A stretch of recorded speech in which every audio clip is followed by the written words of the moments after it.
бүгін сабақ қызық болды ғой, иә? Аха. Қалай ойлайсың?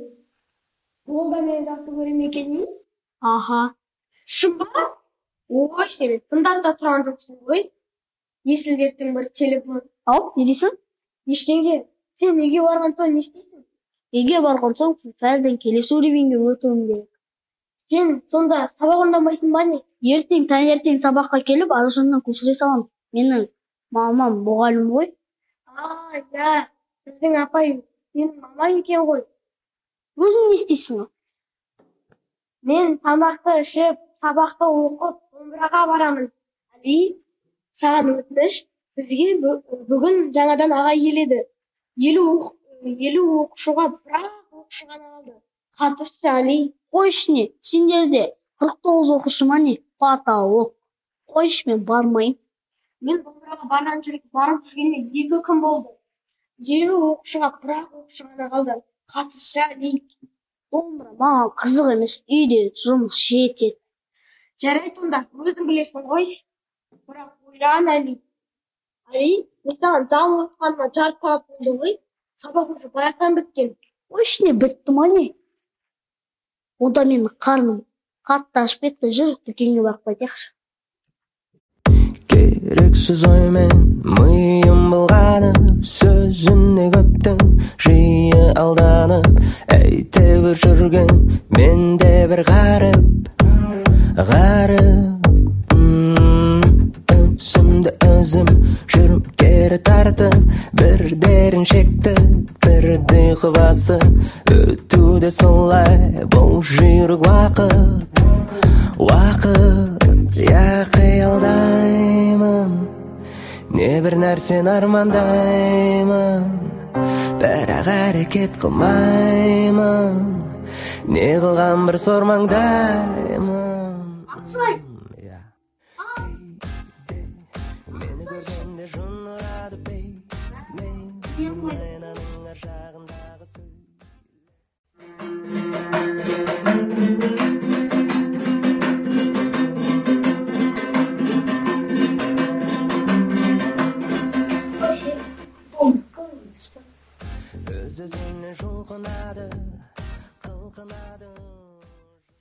Кел ғой балам, кел отыр, чайыңды іше ғой. Сен бүгін таңертең естен шығып қалған жоқсың ба? Жоқ, үлгердім. Өз-өзіне жұлқынады, қылқынады, жын ұрады кейде, мені көргенде жын ұрады бейне, айнаның ашағындағы сөйле, өз-өзіне жұлқынады, қылқынады. Бұра үйірмесінен беретін ағайларың не болды? Сағат 9-да жиналыстарың деп жатыр еді ғой. Жиналыс сағат 3-ге ауысты. Барып ағайға поддержка беруім керекпін. Сонда қалай? Ағайларың ауысып кетсе, домбыраға қатыспайсың ба сен сонда? Қатыспаймын. 49 оқушы жинап алып, үстінен басқаға үйреніп жатыр. Қатыспаймын. Өздерің шайларың деп бас қылсын.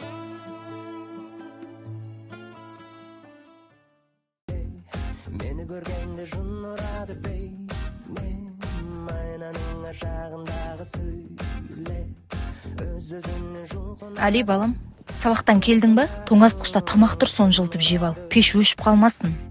Көмірін салып қой. Қарап қой ана пешке. Бүгін біз жұмыстан кеш барамыз. Біз келгенше сабағыңды оқып қой. Телефон ойнап жата берме сосын үйде. Пайдалы іспен айналыс, одан да кітап оқы. Өзіммен әрдайым іздену қажет, еш тыным таппай, жатпай, я қиялдаймын, не бір нәрсен армандаймын, бірақ әрекет қылмаймын, не қылған бір сормаңдаймын. Кейде мені көргенде жын ұрады бейне, айнаның ашағындағы сөйле, өз-өзіне жұлқынады. Аға, енді осы кабинет біздікі ме? Иә, енді осы кабинетті бізге берді балалар, қайтпақшы ақшаны алып, сосын осы кабинетті өзіміз жасап алуымыз керек, күшті қылып. Енді сендер менің домбырама ешқайсысын тиіспеңдер. Бұл өте қымбат домбыра, жарай ма? атамнан қалған Біз оқушы жиналды. Бір оқушыға бола үйірмені жауып тастамайтын шығар. Менің достарым ешқайсысы келгісі келмейді. енді оны қазір жиналыста шешеді. Қалай болады, директорым айтты. Қазір 10 минуттан кейін жиналыс басталады. Өздері айтады. Енді бұйырғаны. Біле ме? Егер басқа мұғалім келіп жатса, ол кісінің тыңдағанда. Ағай, неге сізге домбыраны сатқысы келіп еді? Қанша тұрғанда енді бұл қымбат тұрады бағасы, бірақ бұл мен үшін атамның маған алып берген сыйлығы. Маған бұл өте қымбат бағалы сыйлық. Құдай сақтасын, жүре домбыраны сындырып алсын. Ал егер сындырып қойса, онда мен оны аямаймын. Ұстап алып кәдімгі саңқ етіп ұрып, үстіне ыстық су құйып, темір қолыма не түседі сонымен ұрам. Уж ең жақсы тынбай-ақ қойсын, жарай ма? Сол үшін ұстамай-ақ қойын. Жақсы ма? Так, уақыт болды, мен кеттім. Сендер тып-тыныш кабинетте отырыңдар, иә? Кет команда. Қазір қалай болғанын айтады, нәтижесін. Сонан соң бірақ қайтасың. Жақсы ма? Жақсы. Әкімдікте қойыңдар. Мен кеттім.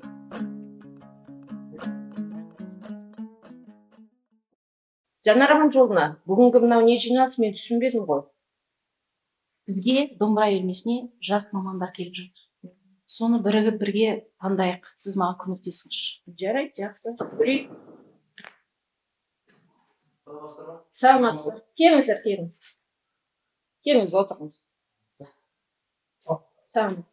Келіңіздер, отырыңыздар.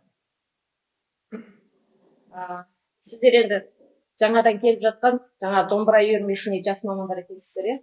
Енді мен өзімді таныстырып өтсем, мен осы мәдениет үйінің директоры Жәмила Ошақбайқызы боламын.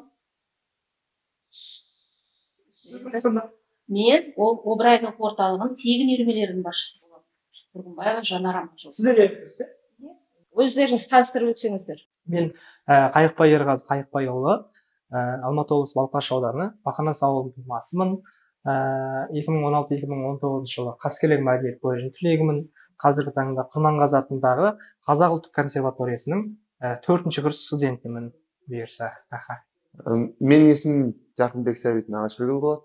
Мен оңтүстік Қазақстан облысы Созақ ауданы Қарағұр ауылында дүниеге келгем. Шымкент қалалық Халықтар достығы университетінде музыкалық білім мамандығы бойынша оқуымды тәмамдадым. Қазір таңда жұмыссызбын. Сіздерге жұмысқа орналасуға келдім. Айтпақшы, Мұхтар қайда? Сол келу керек еді ғой. Мұхтар бүгін келе алмады, ол менің досым еді негізінде. Мен оңынан мен келдім. Давайте ағайдың домбырасын ұстап көрейік. Қой! Бұл ағайдың қымбат сыйлығы. Сен қойшы. Оған ештеңе болмайды, ұстаймыз де көреміз ғой. Кет көрейік.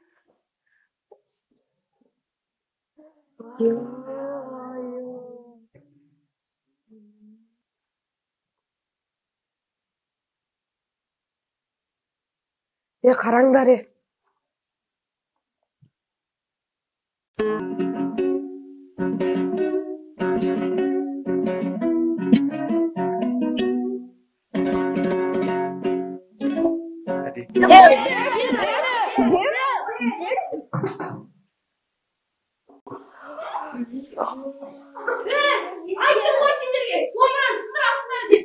Жако, мен сындырғанымды айтпашы, я?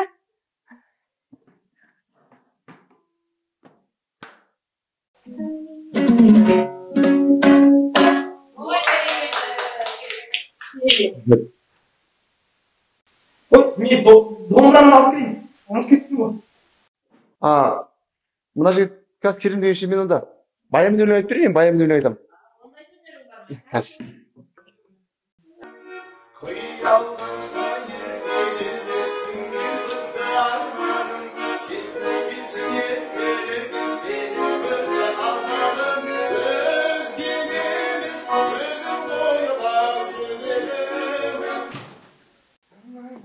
Ағай! Ағай, бүгін домбыраңыз ойнамай қойыңызшы. Неге?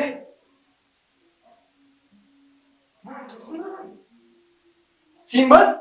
Жоқ, ағай. Еліме қайтып ойнайын қазір жиналыста. Мен жиналыста не ойнайын қазір? Айттым ғой сендерге ұстамаңдар деп.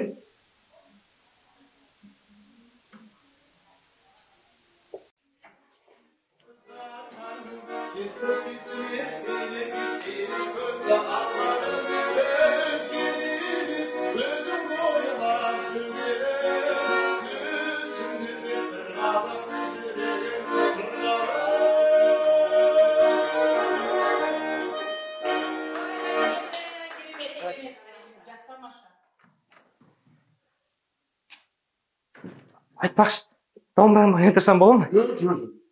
Менен басқа ешкім ойнамайды.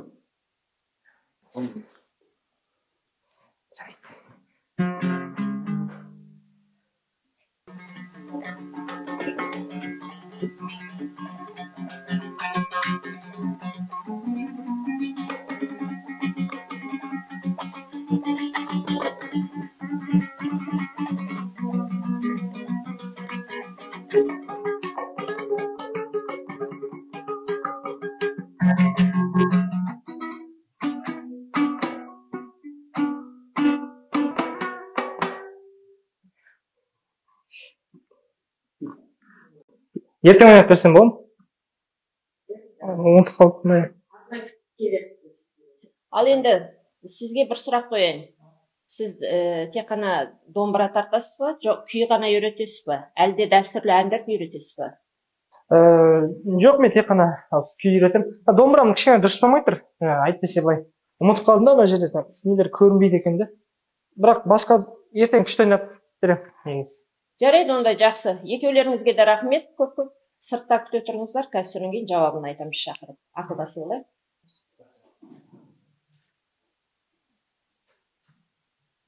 Ал енді Жәмила Ошақбайқызы, өзіңіз өнер саласында біраз болып жүргеніңізге енді айтсаңыз бір ауыз сөз өзіңіз қалайсыз, қандаймыз, кіммен ойланасыз?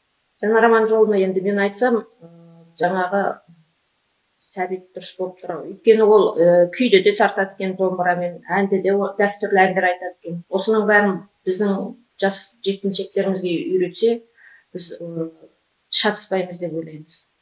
Жан жақты, талантты бала екен. Сол менің шешімім солай енді. Жақсы. Саламатсыңдар, балалар. Қалдарыңыз қалай? Міне бүгін біз сіздерге жаңа домбырадан сабақ беретін ағай алып келдік. Ағайларыңыздың аты жөні Жарқынбек, Сәбит ағайларыңыз. Енді осы кісімен жұмыс жасайсыздар. Ансамбльде біраз жұмыс жасап, домбыра үйреніп, өздеріңді жоғары деңгейде көрсете біліңіздер.